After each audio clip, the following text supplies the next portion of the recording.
bila mana dia baca Quran, dia akan khatam Al-Quran sehari sekali. Sehari sekali khatam Al-Quran. Bila mana datang bulan Ramadan, akan digandakan sekali ganda. Sehari akan dikhatamkan Al-Quran 2 kali sehari. Siang sekali, malam sekali. Sebulan 60 kali khatam Al-Quran. Kita termasuklah saya nak dapat sekali setahun umpamanya. Bila datang bulan Ramadan, alhamdulillah ada kesungguhan untuk kita hanoba baca dapatlah khatam Al-Quran sebulan. Itu nikmat daripada. Jadi dalam hal kebaikan dibenarkan pada kita untuk ada iri hati. Kalau kita tengok dia ni dalam bulan Ramadan ni sehari baca semuka, aku nak lebih daripada dia, nak baca dia. Hasad demikian dibenarkan. Yang tak dibenarkan, kalau kita hasad pada dia, kita halang dia baca Quran, itu hasad yang tak dibenarkan. Rajin pula dia ni baca Quran. Aku tadi rasa dah baca 2 muka, tengok-tengok dia baca lebih daripada aku.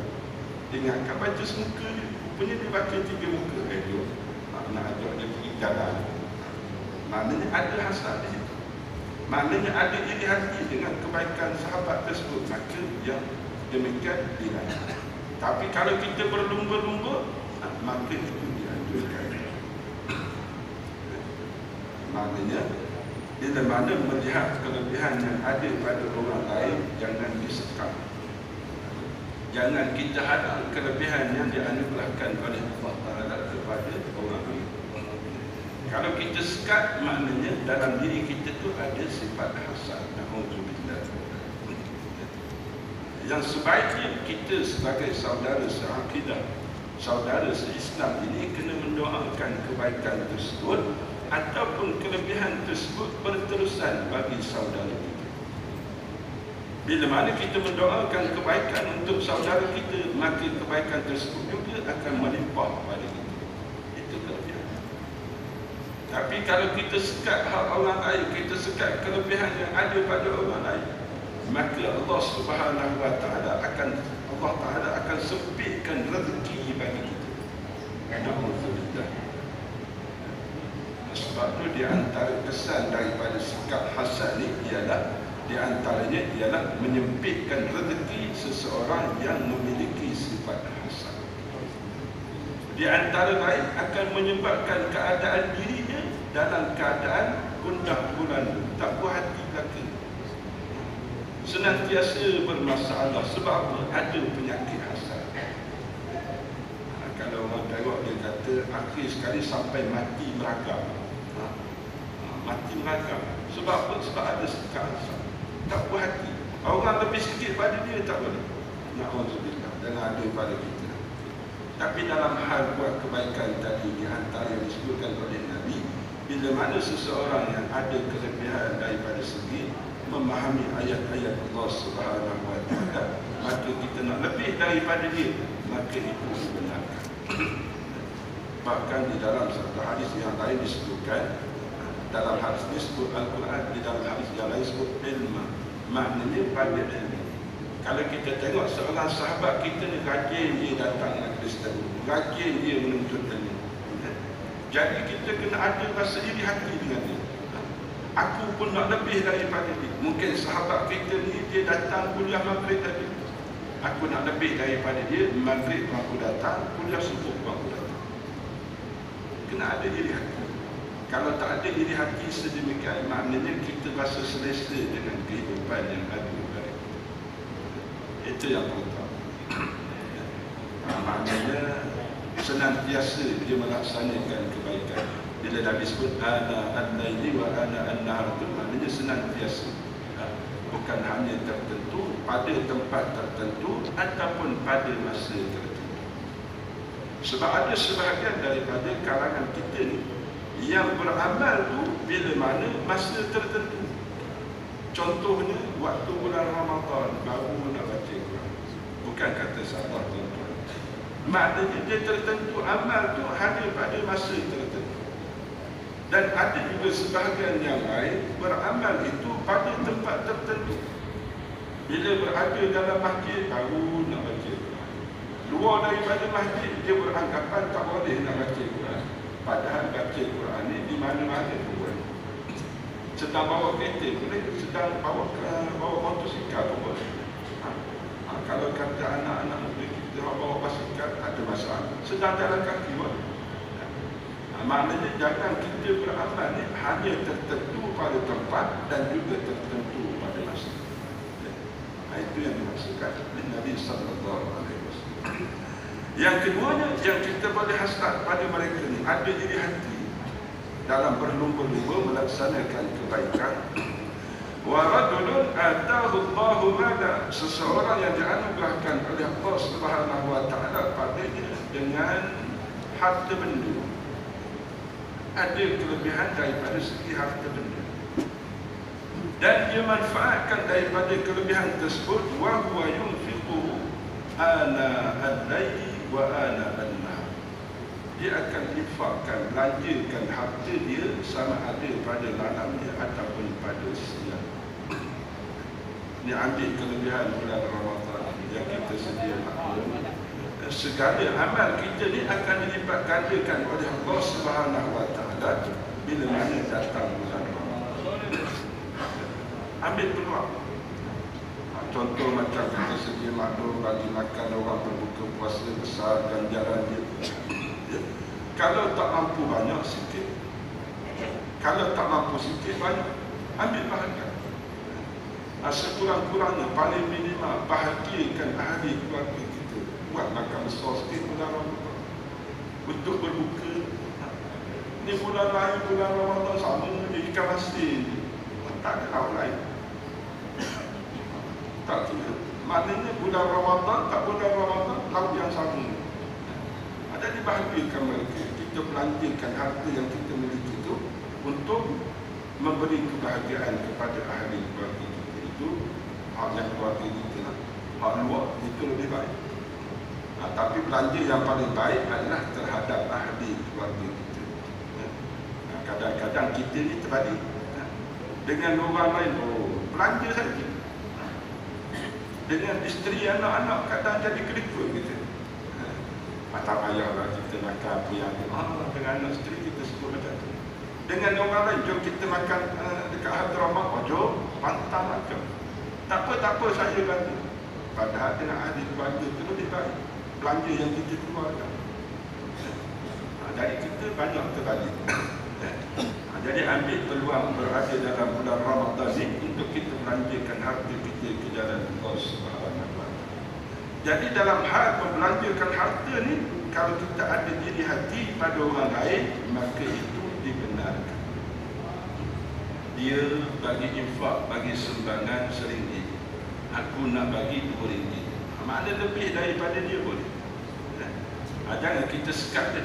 Awak tak payah bagilah. Dia ni kalau buat kutipan banyak penipuan. Jangan kita sebut macam tu. Kadang-kadang dia saja nak cari salah orang itu sehingga menyekat orang nak buat kebaikan. Na'udzubillah. Jadi dalam hal keadaan sedemikian dibenarkan di dalam Islam. Selain daripada itu tidak dibenarkan untuk kita hasad. Sebab tu hasad ini satu penyakit yang kita kena berhati-hati. Dia kadang-kadang dia datang dalam benda yang kecil je. Benda kecil pun boleh jadi hasad. Walaupun kecil, jadi dia akan memakan segala kebaikan amal yang kita buat. Jadi itu sedikit perkongsian kita pada hari ini. Mudah-mudahan ada manfaat untuk sama-sama kita mempertingkatkan kualiti pada iman kita dalam masa yang sama, mempertingkatkan kualiti pada amal kita, khususnya berada di dalam bulan yang penuh keberkatan ini, yakni bulan Ramadan al-Mubarak. Sedikit lagi untuk akhirnya, kadang-kadang kita lihat dalam masyarakat kita bila solat sunat tarawih, bila solat sunat tarawih tu tuan-tuan, bila selawat tu tolong selawat, kita sambut selawat tersebut. bab khilaf tu ketertinggalan. Nak buat tak nak buat tu belakang kira. Tapi bila berselawat, pastikan kita sambut selawat tersebut. Tanda kita sayang pada Nabi, cinta pada Nabi, rindu nak bersama dengan Nabi sallallahu alaihi wasallam di dalam surga Allah Subhanahu wa taala. Nabi sebut al-bakhilu man dzukirtu 'indahu lam yusalli alaihi. Orang yang bakhil, orang yang kedekut ni, apabila dia dengar nama Nabi disebut, kita solat sunat tarawih diselangi dengan selawat pada Nabi. Bila dah kuat dah padan ustaz, bila pakai mikrofon, kita tak pakai mikrofon, suara pun tak ada, lagi berat. Allahumma salli ala Muhammad, ya. Bila disebut nama Nabi, kita tak sambut selawat pada Nabi sallallahu alaihi wasallam. Nabi sebut inilah orang yang paling kedekut. Padahal kita nak kelebihan bulan Ramadan. Bulan lain jarang bila nak tolong selawat pada kita. Yang ada waktu khutbah Jumaat. Sebelum khatib naik ke mimbar, dia akan perintahkan pada kita untuk berselawat. Kemudian khatib dalam khutbah dia perintahkan pada kita berselawat. Itu saja. Tapi dalam bulan Ramadan terlalu banyak kelebihan tersebut. Solat sunat tarawih, solat sunat witir diselangi dengan selawat. Jadi manfaatkan, memperbanyakkan berselawat ke atas Nabi sallallahu alaihi wasallam. Itu sedikit peringatan. Kadang-kadang kita tengok solat sunat tarawih lesu, dia tak ada selawat. Kalau di kampung-kampung pula, bila datang bulan Ramadan saja, kadang tu selawat tu pun dah macam kacau dia. Bunyi alik ujung je. Tapi maknanya ada semangat juga nak berselawat. Kadang-kadang ada orang yang nakal dia sambung duduk lepas makan kita balik dia. Itu di kampung-kampung lah, di bandar tak berlaku begitu. Cuma lesu, tak ada selawat pada Nabi. Bila dah buat dah Allahumma salli ala Muhammad, Allahumma salli alaihi, macam 2-3 orang dia salat. Jadi yang tak berselawat pada Nabi itu, Nabi peringatkan orang yang kedekut. Padahal kita nak mengharapkan syafaat Nabi sallallahu alaihi wasallam. Itu selingan tuan-tuan ya. Berbaki lagi separuh daripada Ramadan ini, manfaatkan dengan sebaik-baik. Jadi sebelum akhirnya ada beberapa headline ataupun makluman daripada pihak pentadbiran dan pengurusan masjid. Yang pertamanya iaitu kelas selawat marhaban dan berjanji ditangguhkan sebulan di sepanjang bulan Ramadan. Ya. Sebab kelas tersebut kita buat malam. Ya. Kebiasaannya buat malam, jadi bulan Ramadan kita tangguhkan. Habis tarawih pun dah 10.30, kemudian ada pula tadarus. Kalau buat lagi dengan berjanji marhaban ni mungkin siap 1 pagi lah. Jadi guru kita pun tak mampu, jadi tangguh dululah. Selepas datang bulan Syawal nanti insya-Allah akan disambung semula. Yang kedua ni, kelas pengajian tajwid dan iqra bagi dewasa diteruskan lagi pada setiap hari Isnin dan hari Selasa. Maknanya yang ni buat siang hari, pada pagi hari daripada pukul 9 pagi sampai pada pukul 10.30 pagi. Jadi ada masa datang untuk kita menuntut ilmu Allah Subhanahu wa taala, khususnya berkait dengan Al-Quran. Itu yang kedua. Yang ketiga ni, kelas pengajian tajwid bagi remaja. Bagi remaja ni, sebelum ni kita buat hingga malam. Untuk bulan Ramadan ni kita ubah pada pagi Ahad.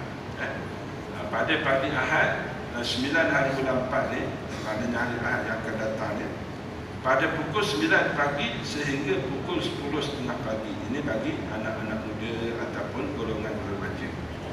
Jadi war-warkan pada anak kita untuk hadir kelas tajwid tersebut. Yang keempatnya, sebagai makluman kepada para suami dan kepada anak-anak yang maknya istiqamah datang majlis ilmu, datang bertadarus Al-Quran. Jadi akan ada majlis khatam Al-Quran bagi muslimat saja tuan-tuan. Sebab tu pada suami peringatkan kepada isteri datang majlis tersebut. Walaupun kita tak termasuk dalam senarai yang akan khatam Al-Quran, tapi ambil bahagian bersama dengan kumpulan yang membaca ayat-ayat Al-Quran Karim.